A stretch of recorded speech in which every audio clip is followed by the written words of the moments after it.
Hi guys, I bought a wire cutter and a crimper for just $4 US. This is the strapper, this is the cutter, this is the crimper. So in order for you to crimp, you need to have the head and you crimp. To cut, this is how you cut.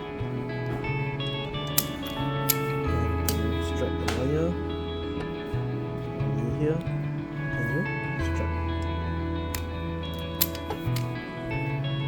Basically a very handy tool, very interesting, and just costs $4 or 12 ringgit.